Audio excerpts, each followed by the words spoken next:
सीधे चलते हैं ओडिशा के अथागढ़ शहर के पास एक बेहद अकेले और सुनसान गांव में। यहाँ एक 30 बिघा घने जंगल के बीचों बीच एक पुराना खानदानी घर है। ये कोई आम घर बिल्कुल नहीं है। ये एक बेहद रसूखदार परिवार की हवेली है जो बाहर की दुनिया से करीब 25 किलोमीटर लंबे एक जंगल के रास्ते से जुड़ी हुई है। लेकिन सच कहूं तो इस घर के बारे में जो सबसे ज्यादा चौंकाने वाली बात है वो इसकी दीवारों के अंदर छिपी हुई 85 साल पुरानी एक अजीब परंपरा है। आइए इस रहस्य को थोड़ा और गहराई से समझते हैं। एक अजीब खानदानी रीति रिवाज। इस रसूखदार परिवार ने पिछले 85 सालों से एक ऐसी प्रथा को निभाया है जो साधारण पूजा पाठ से पूरी तरह अलग है। परिवार के किसी भी बेटे के लिए इस नियम का पालन करना एकदम अनिवार्य माना जाता था। इसमें कोई छूट नहीं थी। नियम ध्यान से सुनिए कि कितने सख्त और बंधे हुए हैं। परिवार में जब किसी बेटे की शादी होती है तो ठीक 17 साल बाद, ध्यान दीजिएगा, एग्जैक्टली 17 साल बाद उसे अपनी पत्नी को इस गांव लाना होता है। और इसकी सबसे बड़ी शर्त यह है कि पत्नी का ठीक 6 महीने की गर्भवती होना जरूरी है। इन दोनों को गांव के पास बने अपने पूर्वजों के मंदिर में पूजा करनी होती है। अब ये किसी साधारण पूजा की शर्तें कम और एक अटल खौफनाक समझौते की तरह ज्यादा लगती हैं। एक ऐसा कॉन्ट्रैक्ट जिसे तोड़ने का तो सवाल ही पैदा नहीं होता। एक तर्कशास्त्री का इनकार। समय आगे बढ़ता है और इस पूजा को निभाने की बारी आती है परिवार के मुखिया की, जो एक रिटायर्ड नेवी ऑफिसर थे। अब उन्होंने अपनी सारी जिंदगी अनुशासन और तर्क के आधार पर जी थी, तो उन्होंने ऐसी अजीब परंपराओं को सिर्फ और सिर्फ अंधविश्वास माना और इस रस्म को निभाने से साफ इनकार कर दिया। यहाँ एक बहुत ही गहरा टकराव शुरू होता है। एक तरफ तर्क और आधुनिकता है जहां इन बातों की कोई जगह नहीं है, और दूसरी तरफ हैं गांव के रिश्तेदार जो लगातार चेतावनी दे रहे हैं कि 85 साल पुरानी इस परंपरा को तोड़ना पूरे परिवार के लिए कितना खतरनाक हो सकता है। ये अब सिर्फ एक परिवार का आपसी मामला नहीं रह गया था, ये आधुनिक सोच और सदियों पुरानी गांव की मान्यताओं के बीच की एक सीधी टक्कर थी। तो अब सवाल ये उठता है कि क्या होता है जब 85 साल पुराने एक अटूट समझौते के नियम अचानक तोड़े जाते हैं। जब कोई सदियों से चली आ रही किसी ऐसी सख्त परंपरा को रोकने की कोशिश करता है जिसके बारे में गांव वाले पहले से ही डर के साए में जीते आए हैं, तो परिस्थितियां क्या रूप लेंगी। नेवी ऑफिसर के इस जिद्दी इनकार ने अनजाने में ही सही एक ऐसे घटनाक्रम की शुरुआत कर दी जिसके बारे में किसी ने सपने में भी कल्पना नहीं की थी। खौफ की पहली रात। इनकार करने के ठीक बाद पूजा की जो तारीख तय थी उससे सिर्फ 1.5 महीने पहले अचानक एक अशुभ घटना होती है। दादाजी की अचानक मृत्यु हो जाती है और देखते ही देखते दूर दूर से सभी रिश्तेदार अंतिम संस्कार के लिए उस गांव वाले खानदानी घर में इकट्ठा होने लगते हैं। अंतिम संस्कार के वक्त घर में कुल 17 लोग मौजूद थे। एक बेहद सख्त गांव के रिवाज के तहत गहरे शोक में डूबी दादी रोते हुए अपने पहने हुए सारे सोने के गहने उतारती हैं और उन्हें अपने मृत पति के मुंह में रख देती हैं। पूरा माहौल उस वक्त बेहद गमगीन और भारी था। यहाँ 13 का आंकड़ा बेहद जरूरी है। हिंदू परंपरा के अनुसार परिवार ने मृत्यु के बाद 13 दिनों का शोक मनाया। इन 13 दिनों तक सबने कड़े नियमों का पालन किया, जैसे नमक ना खाना और अलग बिस्तर पर सोना। 13वें दिन के बाद जब सभी लोग वापस अपने शहरों की तरफ लौटने की तैयारी कर रहे थे, तभी अचानक एक और अनहोनी हो जाती है। पिता जब अपनी गाड़ी पीछे कर रहे थे तो एक बिल्ली गाड़ी के पहिए के नीचे आकर मरी जाती है। अब दादी ने इस अशुभ संकेत को देखा और परिवार को उस दिन रुकने और अगले दिन जाने की सलाह दी। और सच कहूं तो यही रुकावट उनके लिए सबसे भारी पड़ने वाली थी। रुकने की उस पहली रात ने देखते ही देखते एक भयंकर रूप ले लिया। रात को अचानक ऊपर छत से पायल और घोड़े के खुरों की आवाजें आने लगे।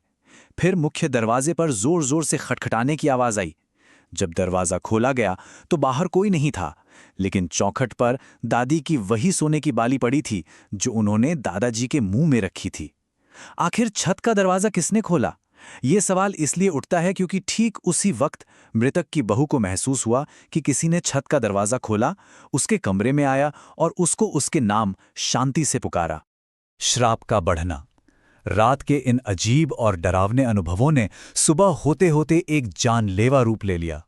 अब वो आवाजें और परछाइयां सिर्फ डराने तक सीमित नहीं थीं, उनका इरादा बहुत ही ज्यादा खतरनाक था। सुबह लगभग 3:30 बजे एक चचेरी बहन को दादी के कमरे से ऐसी आवाजें आईं जैसे कोई बड़े दांतों से कुछ चबा रहा हो। जैसे ही आवाज गला घोटने में तब्दील हुई, वो घबराकर दादी के कमरे की तरफ भागी। दरवाजे से उसने जो देखा उसने उसके होश ही उड़ा दिए। एक काली परछाई दादी का गला घोट रही थी। ये दृश्य इतना भयानक था कि वो डर के मारे वहीं जम गई। वहीं खड़ी रही ठीक 1.5 घंटे तक। वो वहां से हिल भी नहीं पाई, और जब तक वो बाकी लोगों को बुला पाती तब तक दादी की मृत्यु हो चुकी थी। दादी की मौत ने परिवार को बुरी तरह से आतंकित कर दिया था। उन्होंने घर को शुद्ध करने के लिए तुरंत एक पंडित जी को बुलाया, लेकिन यहाँ कुछ ऐसा हुआ जिसकी किसी को उम्मीद ही नहीं थी। पूजा करते वक्त मंत्रों का जाप करते हुए पंडित जी अचानक एक जगह रुक गए। उनका पूरा शरीर एकदम से अकड़ गया। उन पंडित जी ने जैसे अपनी आवाज खो दी थी, और अचानक एक बेहद खौफनाक अमानुषिक आवाज में उड़िया भाषा में बोला, तमे मोरो पूजा करा लानी, जिसका अर्थ था, तुम लोगों ने मेरी पूजा नहीं की, तुमने मुझे सम्मान नहीं दिया, मैं पूरे परिवार का नाश कर दूंगा। ये कोई आम पूजा का हिस्सा बिल्कुल नहीं था। ये एक अदृश्य बुरी ताकत की तरफ से दी गई एक सीधी मौत की धमकी थी। इस धमकी को देने के ठीक बाद पंडित जी अपने होश में आए और घबराकर बोले कि ये घर इस वक्त पंचुका स्थिति में है। ये एक ऐसी अशुभ 5 दिनों की स्थिति होती है जहां मंदिर के पट बंद होते हैं और ऐसी बुरी ताकतों को शांत करना लगभग नामुमकिन होता है। खौफजदा पंडित ने तुरंत अपना सामान बंधा और ये कहते हुए वहां से भाग गए कि ये मामला उनके काबू से पूरी तरह बाहर है।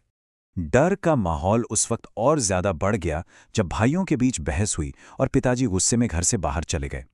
पीछे से घर में कुछ सदस्य छत वाले कमरे में अकेले रह गए थे। तभी एक बहन को खिड़की के बाहर से पायल की आवाज आई। उसके थोड़ी देर बाद ही दरवाजे पर दस्तक हुई और ये आवाज आई, शांति, दरवाजा खोलो, क्या मुझे बाहर ही खड़ा रखोगी? और सबसे रोंगटे खड़े कर देने वाली बात क्या थी? ये आवाज मृत दादी की थी। अंदर मौजूद लोगों को पूरी तरह समझ आ गया था कि दरवाजे के उस पार कौन है, और उन्होंने किसी भी कीमत पर दरवाजा नहीं खोला।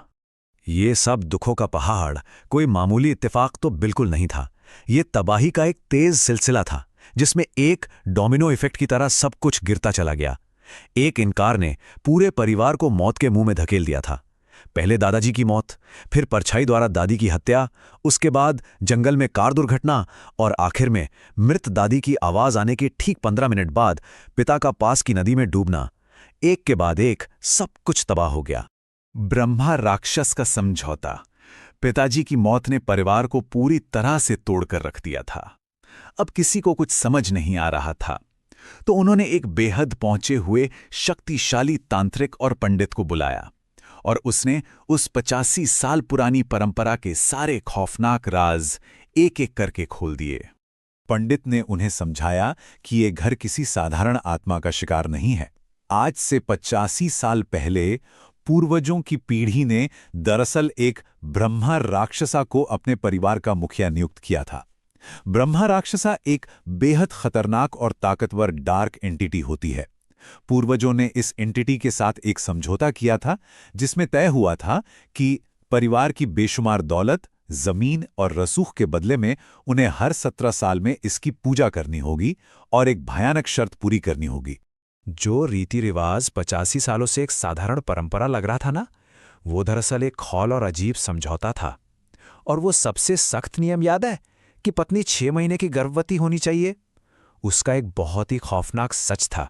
ये पूजा आशीर्वाद के लिए बिल्कुल नहीं थी, बल्कि उस अजन्मे बच्चे की बलि देने के लिए थी। ब्रह्म राक्षसा हर 17 साल में मां के गर्भ में ही उस 6 महीने के बच्चे को मार देता था, और इस मौत के बदले परिवार को दौलत मिलती थी। नवी ऑफिसर द्वारा इस पूजा को सख्ती से नकारने की वजह से ही ब्रह्म राक्षसा क्रोध हो गया और उसने अपना हिस्सा ना मिलने पर पूरे परिवार का नाश करना शुरू कर दिया। इस डरावने सच के सामने आने के बाद उस शक्तिशाली तांत्रिक ने इस पूरे 31 बीघा जंगल और इस खानदानी घर को कड़े मंत्रों की मदद से एकदम बांध दिया, ताकि अगर कभी बचे हुए परिवार वालों को उस गांव में जाना भी पड़े तो वो ब्रह्म राक्षसा उन्हें सीधे तौर पर कोई नुकसान ना पहुंचा सके। आज वो लोग वहां सुरक्षित जरूर हैं, लेकिन आज भी जब वो वहां जाते हैं तो उन्हें उस अदृश्य शक्ति की मौजूदगी का एहसास किसी न किसी रूप में जरूर होता है। वो शक्ति खत्म नहीं हुई है, सिर्फ मंत्रों से बंधी हुई है। तो इस पूरे विश्लेषण को देखते हुए एक बेहद गहरा और चुभने वाला सवाल उठता है। अगर एक प्राचीन समझौता कई पीढ़ियों तक अनोखी दौलत और सफलता लाता